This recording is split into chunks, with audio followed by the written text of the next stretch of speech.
The rain came down in sheets, hammering the tin roof of Jake's auto repair like a drum roll that wouldn't quit. Jake, elbows deep in the guts of a rusted pickup, froze when he heard the screech of tires skidding to a stop outside. A sleek, silver Bentley, wildly out of place in this gritty corner of town, sat stranded in the lot, its hood steaming like a dragon caught in a storm. A young woman stepped out, her designer coat soaked through, her face a mix of frustration and something softer, like hope clinging to the edges of despair. Jake wiped his grease-stained hands on his overalls and muttered, "Here comes trouble." Little did he know, this stranger was about to turn his world upside down. Jake Sullivan was 29, with calloused hands and a heart that had seen better days. His shop, a crumbling relic on the edge of Willow Creek, was all he had left after his dad passed 2 years ago, leaving behind a pile of debt and a legacy of fixing what others gave up on. Jake was good at it. Cars, trucks, even the occasional tractor, but life? That was harder to mend.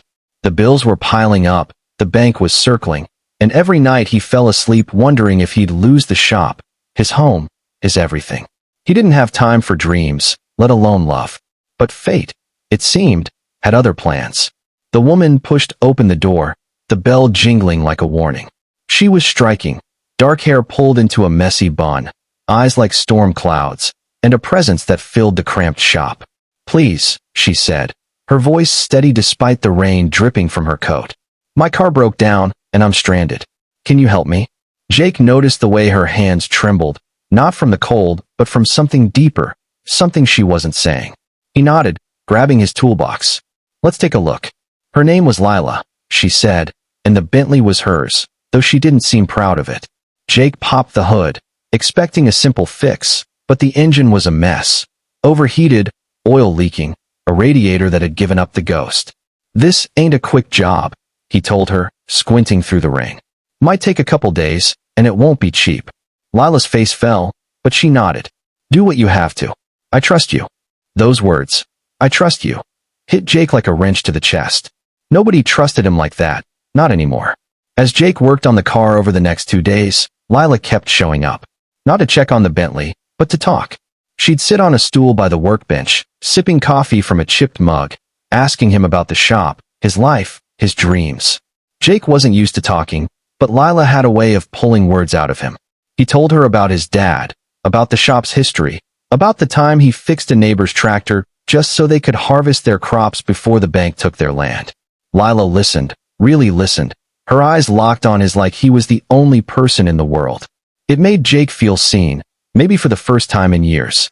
But there were challenges. The Bentley's parts were rare and expensive, and Jake's supplier was demanding payment up front, money Jake didn't have. He spent a sleepless night crunching numbers, knowing he'd have to dip into the shop's emergency fund, which was already dangerously low.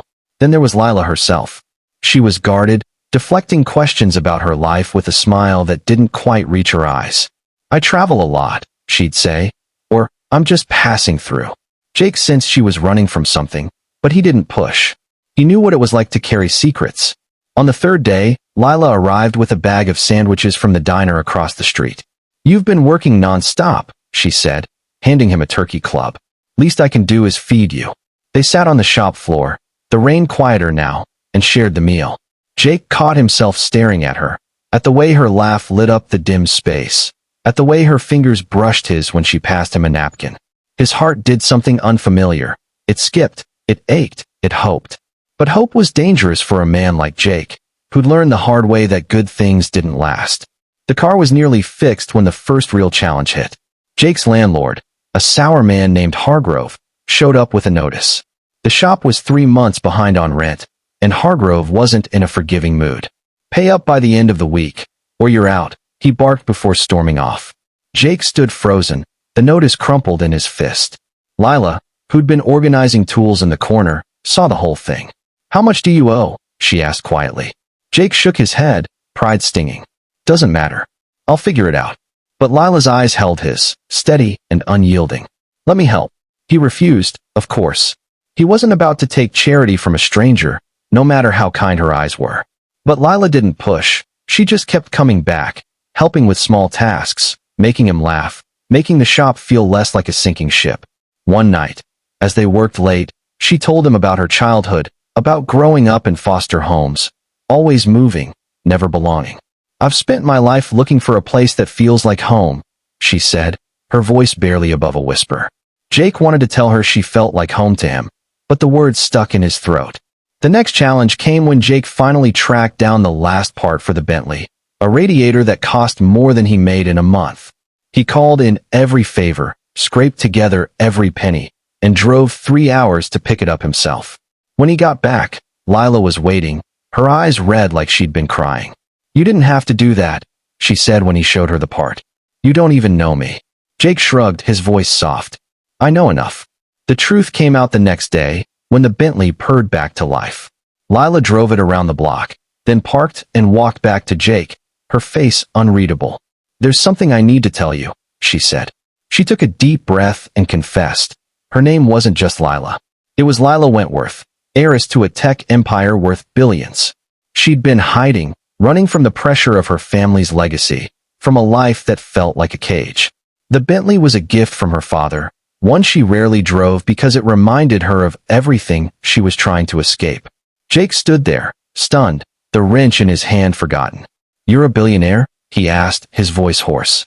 Lila nodded, tears brimming. "I didn't tell you because I wanted you to see me, not the money. For the first time, I felt like someone did." Jake's mind reeled. He'd fallen for her, hard. But now she was someone else, someone from a world he couldn't touch. The gap between them felt like a canyon. The final challenge was his own heart. Jake wanted to believe in them, in the spark that had grown in the greasy light of his shop, but doubt gnawed at him. How could a poor mechanic and a billionaire have a future? He pushed her away, telling her to go back to her life, that he couldn't give her what she deserved. Lila fought back, her voice fierce. "I don't want what I deserve, Jake. I want you." She told him how his kindness, his grit, his refusal to give up had shown her what really mattered. She didn't want her billions, she wanted a life with him, one built on trust and love. In the end, it was Jake who had to decide. He looked at the shop, at the tools his dad had left him, at the life he'd fought for. Then he looked at Lila, standing in the rain again, waiting for him to choose. He crossed the lot, took her hand, and said, "Let's figure this out together." They did. Lila used her wealth to save the shop, not as charity, but as a partnership. She stayed in Willow Creek, opening a community center to teach kids about cars, with Jake as the lead instructor. They built a life, not on money, but on the moments they shared, greasy hands, late-night talks, and a love that felt like home. The story of Jake and Lila spread through Willow Creek, a reminder that love doesn't care about bank accounts or broken engines. It's about seeing someone, really seeing them, and choosing them every day. Jake learned to trust again, to believe in second chances. Lila found her home, not in a mansion, but in a small shop with a man who fixed her car and her heart.